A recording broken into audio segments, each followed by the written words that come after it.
Ce programme vous est proposé par Osiris, cabinet de coaching et de formation en intelligence de soi. Bonjour à toutes et à tous, je suis Marc Joget et vous écoutez Chiche, le podcast où l'on s'interroge sur le nouveau leadership dont le monde a besoin. Ici, on questionne notre contexte professionnel qui se transforme. L'occasion de sortir des recettes traditionnelles qui ne fonctionnent plus et de faire un pas supplémentaire au service d'un leadership unique, personnel et aligné. 2 fois par mois, je partage avec vous mes rencontres avec des hommes et des femmes inspirants. Ces hommes et ces femmes sont des dirigeants d'entreprise, des experts, des entrepreneurs, qui tous, dans leur vie professionnelle, interrogent leur singularité et challengent leurs habitudes. Ils et elles ont accepté de partager leurs expériences, et avec eux, je vous propose de questionner nos fonctionnements et de revisiter notre leadership. Nous allons parler de réussite et d'échec, d'engagement et de transformation, de connaissance de soi et de relations aux autres, mais aussi du courage nécessaire pour mettre nos valeurs en action et faire nos choix en conscience. Vous écoutez Chiche, soyez les bienvenus.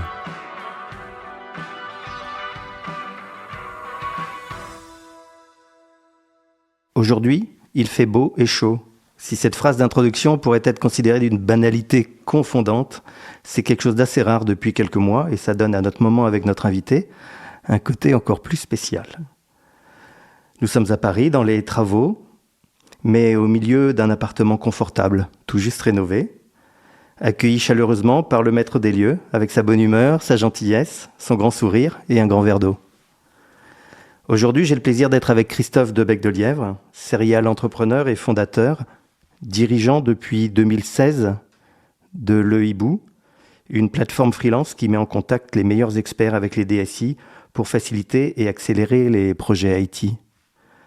Christophe, bonjour. Salut Marc. Merci de nous recevoir aujourd'hui. C'est un classique désormais dans chaque épisode de Chiche. Je laisse l'invité se présenter lui-même. Tu veux bien nous en dire un peu plus sur ton parcours ? Bien sûr. Alors, c'est toujours compliqué de faire une biographie et de ne pas se résumer à un parcours professionnel. Donc, je dirais que je suis quelqu'un qui chemine et qui a envie d'apprendre, de progresser et sûrement d'essayer de se réaliser d'une manière ou d'une autre. Et donc, concrètement, j'ai 50 ans, je suis père d'une grande famille.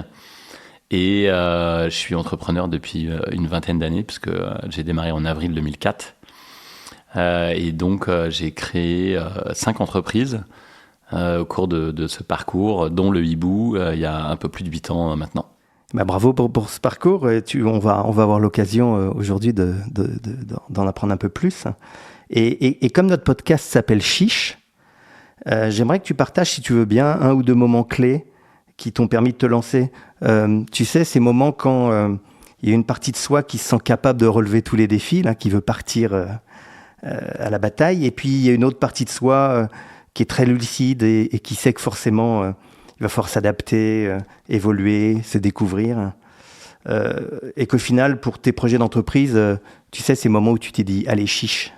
Le souvenir qui me vient à l'esprit comme ça, spontanément, je dirais que c'est quand même la première entreprise que j'ai créée où il a fallu quitter un job de salarié assez confortable. À l'époque, je travaillais chez Business Objects. J'étais très bien payé pour mon âge et tous les gens à qui j'en parlais me disaient que j'étais un peu fou de quitter un tel confort de vie. Donc, je pense que le plus difficile, c'est la première fois parce qu'on se lance dans le grand bain sans savoir trop en fait où est-ce que tout ça va nous emmener. Donc je pense à ce moment-là. Et puis le deuxième moment qui me vient à l'esprit, c'est peut-être la 5e entreprise que j'ai créée justement, puisque à l'époque j'avais 40 ans passés. Donc au démarrage de Le Hibou, où je me suis dit, est-ce que j'ai encore l'énergie pour relever un tel défi avec peut-être un peu moins d'insouciance, en tout cas moins le bénéfice de l'inexpérience du jeune entrepreneur qui a 28-29 ans et qui finalement connaît pas la hauteur de la montagne qu'il va gravir. Alors que là, je savais que le parcours serait forcément semé d'embûches. Merci d'avoir partagé ces moments clés. Alors pour cet épisode, on aurait pu parler de 1000 choses. Et sur chacune, je suis sûr que tu aurais eu plein de choses à dire. On aurait pu parler du courage et de l'intuition de l'entrepreneur. Tu as monté 5 sociétés, tu nous l'as dit, avec succès. On aurait pu parler de l'enjeu pour un dirigeant de bien s'entourer. À chaque fois, tu as monté des équipes, des comex, des boards. On aurait aussi pu parler de ta persévérance et de la résilience du dirigeant, qui t'a permis sûrement de surmonter tous ces challenges sur ta route. Mais quand je t'ai demandé quel sujet t'inspirait en ce moment, tu m'as répondu que l'évolution des attentes des équipes et les nouvelles exigences pour les dirigeants, c'était ça qui t'inspirait en ce moment. Et je ne vais pas bouder mon plaisir parce que cette idée que le leadership se réinvente chaque jour est au cœur de ce dont on discute à chaque épisode dans Chiche avec mes invités. Et c'est vrai, ce qui est aussi passionnant dans ton parcours, c'est comme tu le disais, tu as commencé à monter des entreprises il y a une vingtaine d'années et qu'à chaque projet, tu as dû monter des équipes, recruter des talents, motiver tes salariés et donc t'adapter au marché du travail, aux exigences des collaborateurs que tu as recrutés et par conséquent t'adapter et te remettre en cause.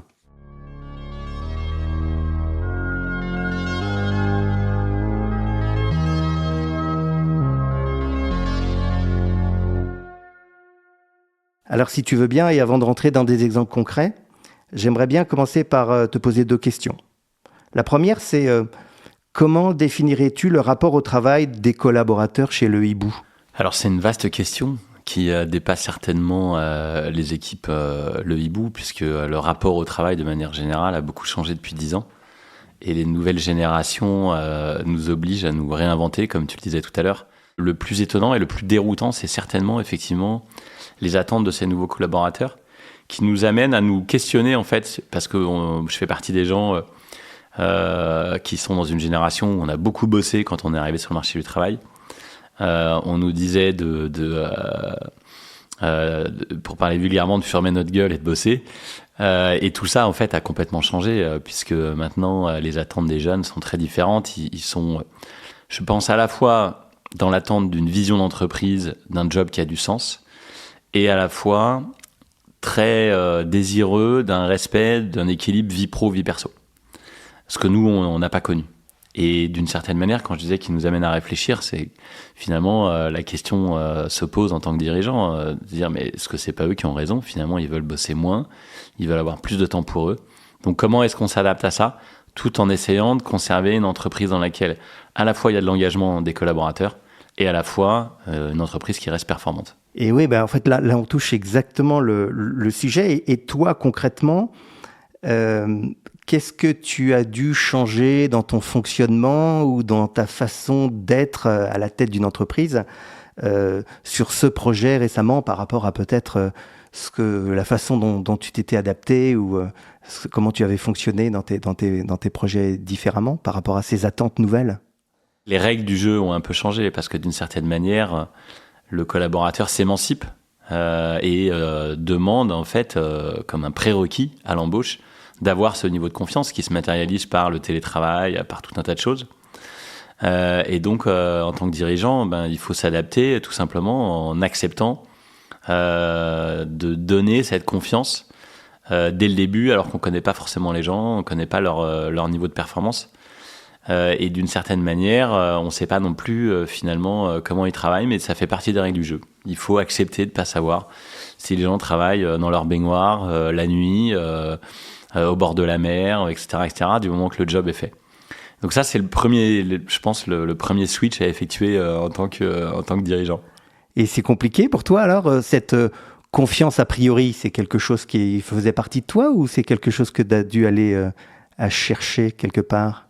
Je pense que c'est pas du tout inné, même si la confiance faisait partie de mes valeurs.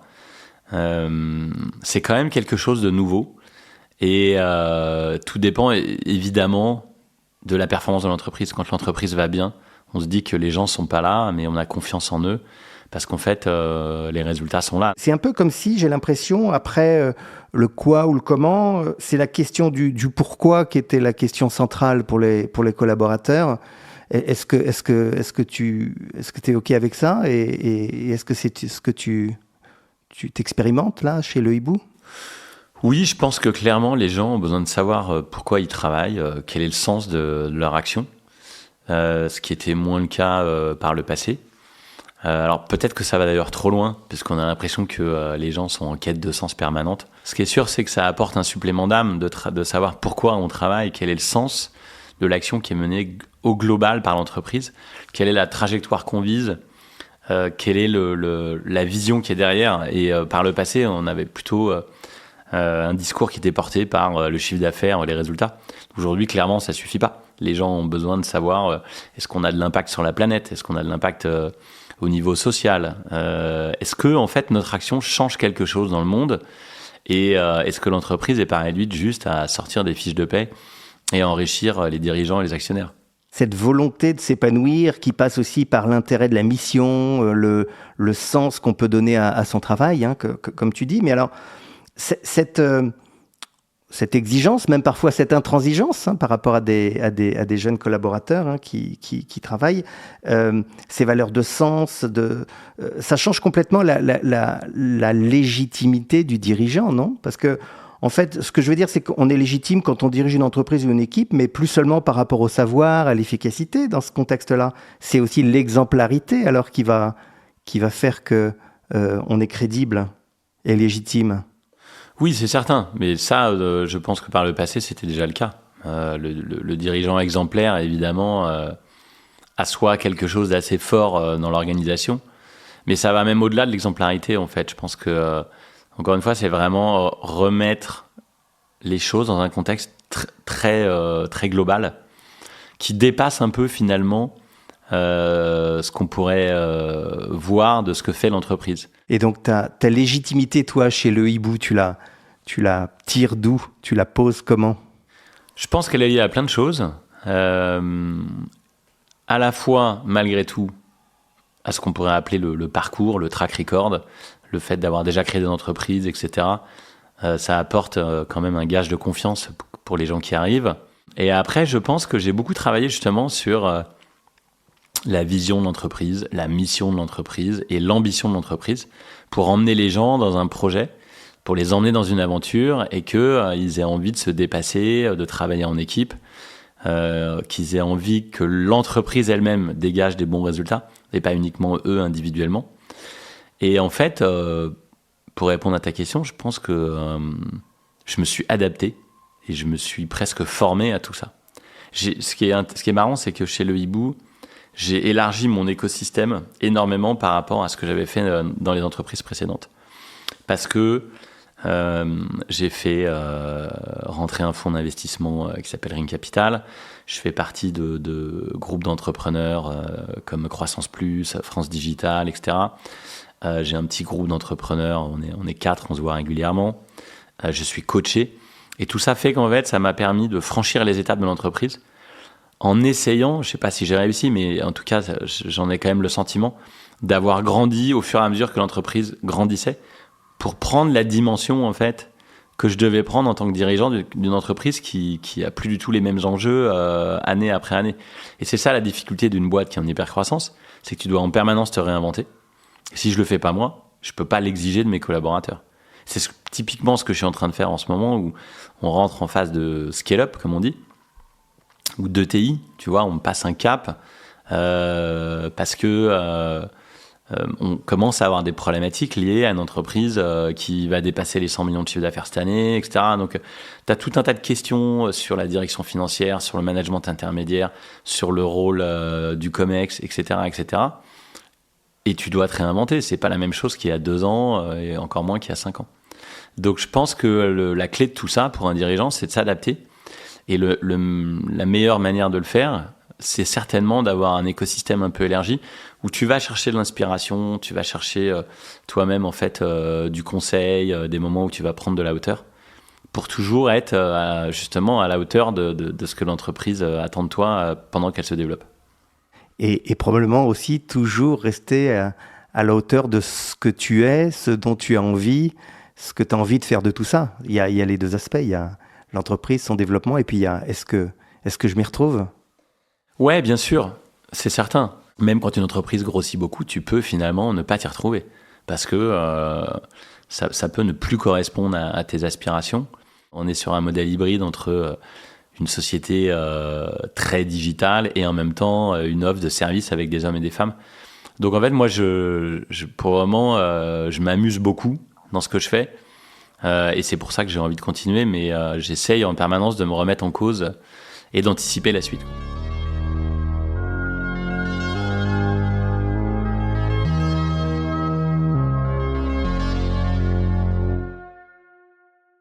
Alors, tu parles de valeurs, justement, et j'ai vu que chez Le Hibou, vous en aviez 4 que vous mettiez, en tout cas, principalement en avant.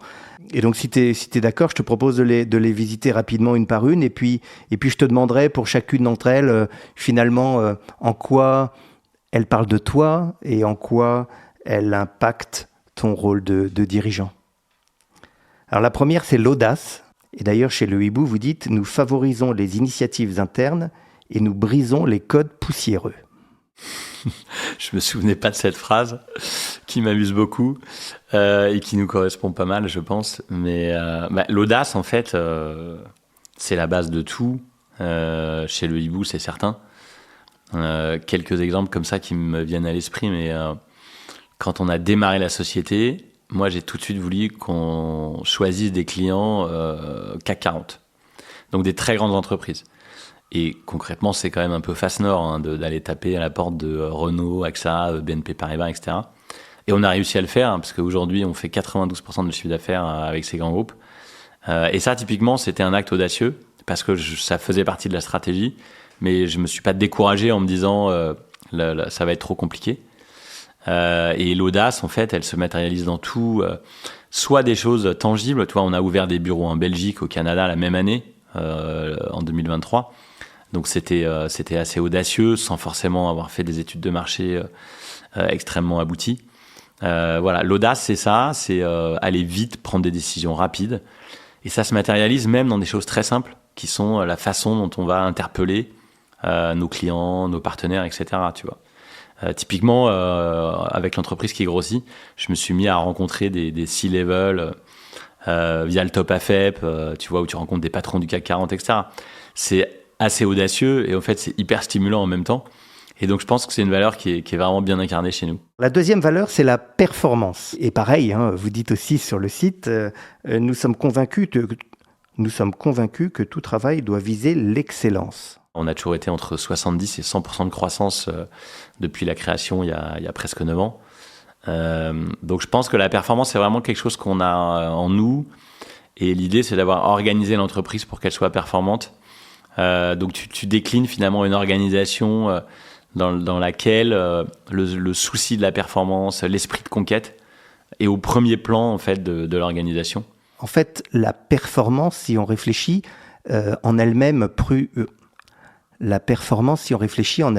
brute, pure, en fait, ça veut pas dire grand-chose. C'est probablement plus le degré d'atteinte d'un objectif qui est en fait la définition de la performance par rapport aux objectifs qu'on se fixe. Alors les tiens, personnellement, c'est quoi dans cette aventure ? Le problème, c'est que j'ai dépassé mes objectifs initiaux, pour être honnête, puisque jamais je pensais que cette entreprise irait aussi loin.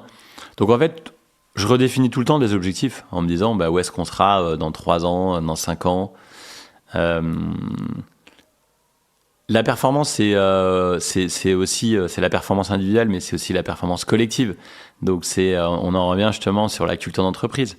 L'entreprise change en permanence, mais l'objectif, c'est de faire en sorte que la culture d'entreprise change pas et qu'elle se dénature pas malgré la croissance. La troisième valeur que tu mets en avant, c'est la bienveillance. En écrivant, nous faisons en sorte d'agir avec humanité et compréhension. Exactement. Je pense que l'empathie fait partie des qualités d'un leader ou d'un dirigeant. Et l'idée qui est derrière ça, c'est justement en réponse au code des nouvelles générations, c'est certainement d'essayer de mettre en place un mode de fonctionnement où les gens sont jamais humiliants, etc. On a le droit de se tromper. Il y a une certaine légèreté chez Le Hibou, malgré la performance. Et la bienveillance, c'est ça, c'est faire en sorte en fait que cette valeur soit un outil de management dans les situations difficiles. C'est-à-dire, on sera jamais humiliant, on sera jamais contre la personne, mais éventuellement contre le travail qu'elle a effectué. La bienveillance, c'est ça. Mais après, la bienveillance, c'est devenu une valeur un peu gnangnan qu'on voit partout. Ouais. Ce qui est assez dommage parce que dans le fond, c'est une valeur régalienne, entre guillemets. Le corollaire de ça, c'est effectivement de garder le niveau d'exigence malgré la bienveillance. Et ça, tu vois, c'est un peu le travers dans lequel on peut parfois tomber. et sur lequel on travaille. Parce que pour moi, une des plus grandes qualités du manager, c'est le courage. Et donc, c'est pas parce qu'on est bienveillant, en fait, qu'on n'est pas courageux, qu'on dit pas les choses aux personnes, qu'on formalise pas les dérives, qu'on prend pas des décisions difficiles quand il faut les prendre. Tu vois, et les jeunes générations, parfois, ont un peu de mal avec ça. Alors que moi, je vois très bien, en fait, la cohabitation entre la bienveillance et l'exigence. Ça, c'est quelque chose qu'on retrouve beaucoup dans les accompagnements qu'on fait auprès des dirigeants, cette injonction contradictoire, comme on dit, entre effectivement, d'un côté, l'exigence qui est nécessaire à cette performance et à l'excellence, et puis de l'autre côté, la bienveillance. Donc ça, encore une fois, c'est une obligation de s'adapter, une obligation de jongler avec deux parties de toi ou deux parties de l'entreprise. Donc en fait, c'est pas une contradiction. Bah, pas du tout. Absolument pas. Tu peux être parfaitement bienveillant et avoir un courage managérial exemplaire. Et en fait, la société a tellement changé que on est passé du management de nos parents, années 80, avec des dirigeants qui étaient cinglants, etc., à un management presque trop bienveillant, où les managers oublient qui doivent prendre des décisions, qui doivent recadrer, qui doivent dire les choses de façon difficile quand c'est nécessaire, et que ça pose aucun problème. Et enfin, last but not least, la quatrième valeur fondamentale chez le hibou, c'est la confiance.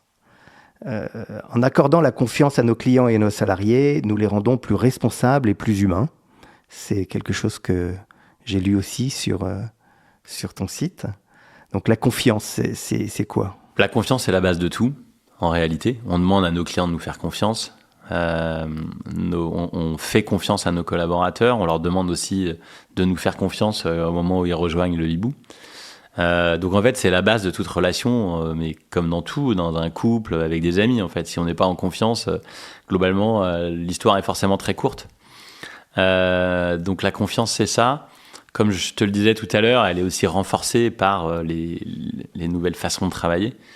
Donc, ça reste quelque chose d'absolument essentiel. Et ça nécessite en fait d'avoir des joueurs qui sont au bon endroit sur l'échiquier. Parce que si les gens en fait sont pas dans des conditions de réussite, ben forcément c'est difficile de leur faire confiance. Alors on peut leur laisser du temps pour progresser, etc. Mais la base de la confiance, c'est d'avoir des individus qui sont bien à leur place, qui bossent bien et qui font du bon travail. Et du coup, en fait, la délégation se fait super naturellement, quoi.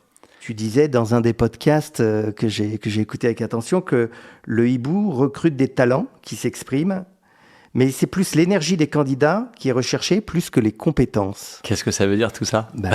L'énergie des candidats plus que les compétences. Ça veut dire qu'aujourd'hui, c'est plus les compétences qui sont les critères. L'énergie des candidats, c'est s'adapter, c'est apprendre, c'est tout ça ? Ouais, exactement, ouais, c'est tout ça. Alors forcément, on a besoin de gens quand même qui ont des compétences, surtout quand ils sont expérimentés. Mais je dirais que ça passe presque au second plan, parce que on est dans un monde qui est en mouvance permanente, surtout dans le domaine des nouvelles technologies. Et en fait, c'est un peu la différence entre un bon ingénieur et un mauvais ingénieur qui se voit finalement dans tous les départements d'entreprise. C'est-à-dire que ce qu'on attend d'un ingénieur, en fait, c'est pas qu'il connaisse la solution, c'est qu'il soit capable de trouver la solution. Et ça change tout. Et c'est à ça qu'on reconnaît un bon ingénieur, en fait. C'est qu'il a un obstacle, il va trouver la solution pour le contourner. Et ce qu'on attend d'eux, c'est qu'ils trouvent des solutions, ils proposent des choses nouvelles, ils soient innovants, etc., qu'ils se forment, qu'ils apprennent. Et voilà. Donc effectivement, je pense que c'est pour ça que je parle d'énergie. D'ailleurs, on dit que tout est énergie. L'être humain n'est qu'énergie. Et finalement, c'est assez vrai. Avoir une énergie, dégager quelque chose, ça fait une grosse partie du job dès qu'on est dans un entretien, dès qu'on interagit avec quelqu'un, quoi. Donc je pense que c'est ça le sens de la phrase. Ça veut dire qu'on n'attend pas uniquement des gens compétents, des gens sachants, mais on attend au contraire des gens qui vont savoir en fait progresser par eux-mêmes et se réaliser avec une bonne énergie. Et alors c'est cette attitude apprenante, cette capacité à générer d'énergie, au-delà de la compétence, cette volonté-là de déceler quelque chose qui va au-delà de la compétence, qui est plus de l'attitude ou de l'énergie. Tu aurais un exemple là, dans tes recrutements, ce qui t'a fait basculer ou décider? Ouais, alors je pense à quelqu'un que j'ai recruté dans un club de tennis, qui était un étudiant qui terminait une école de commerce. Il était derrière le bar pour gagner un peu de rond et il servait des canettes et des sandwichs. Et en fait, j'ai appris qu'il cherchait un job de commercial. Il connaissait rien à l'informatique, mais alors non seulement il était classé 2-6 au tennis, ce qui était déjà une bonne indication, surtout pour moi qui adore le tennis. Mais on a eu en fait un super fit dès le début, et je me suis dit c'est quelqu'un qui a l'air d'avoir d'excellentes qualités relationnelles, qui avait beaucoup d'empathie, beaucoup de bagou. Et ce garçon, il s'appelle Antoine Barbier, il est chez Le Hibou depuis 6 ans. C'est devenu un manager, super performeur, et par ailleurs d'ailleurs toujours sportif de haut niveau, parce que il est devenu, il fait des triathlons à très très haut niveau. Donc voilà, tu vois, c'est une expérience intéressante, un exemple intéressant d'une personne qui avait pas vraiment le profil en fait que je recherchais, mais juste avec son énergie, je me suis dit qu'on avait un bout de chemin à faire ensemble. Je fais un parallèle entre une autre partie de notre conversation un peu plus tôt, où on parlait d'intuition, où on parlait de suivre ses signaux faibles, son feeling, de se faire confiance. Et là, j'entends aussi l'autre partie qui est de dire de vérifier, de checker la bonne marche de l'entreprise, parce qu'en cas d'échec, c'est toi qui est responsable, en tout cas dans tes mots. Donc, c'est quoi? C'est encore un équilibre entre suivre une intuition, mais mettre derrière... se raccrocher au concret et vérifier à chaque fois? Pas forcément. Parce qu'il ne s'agit pas de faire de l'ingérence et d'être perfectionniste. Moi, je ne suis pas du tout perfectionniste. Moi, je suis un intuitif. La perfection m'emmerde, je n'ai pas cette patience. Il s'agit juste de vérifier. L'idée, ce n'est pas de rentrer dans tous les détails et de faire de l'ingérence, mais c'est juste d'avoir une vision d'ensemble et de mettre des garde-fous en fait sur les éléments qui pourraient mettre l'entreprise en risque. Et ensuite, la deuxième chose que ça sous-entend, c'est de prendre des décisions rapides et difficiles si elles sont difficiles. Et c'est là où je me dis que je m'endurcis un peu en vieillissant, c'est que clairement, je me dis c'est ma responsabilité.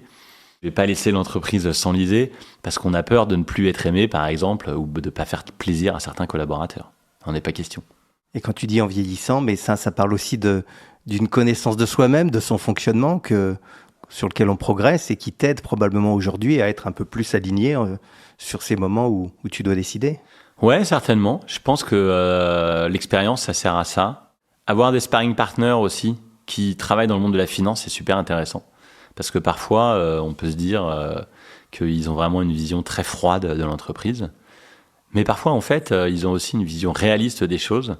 Et donc, tu vois, c'est ce juste équilibre entre toutes les forces qui te permet finalement d'être juste à la fin. Parce que dans le fond, c'est ça. À la fin, ça permet juste de se dire que tu es juste par rapport à ce dont l'entreprise a besoin et non pas ce qu'attendent parfois les collaborateurs ou les clients.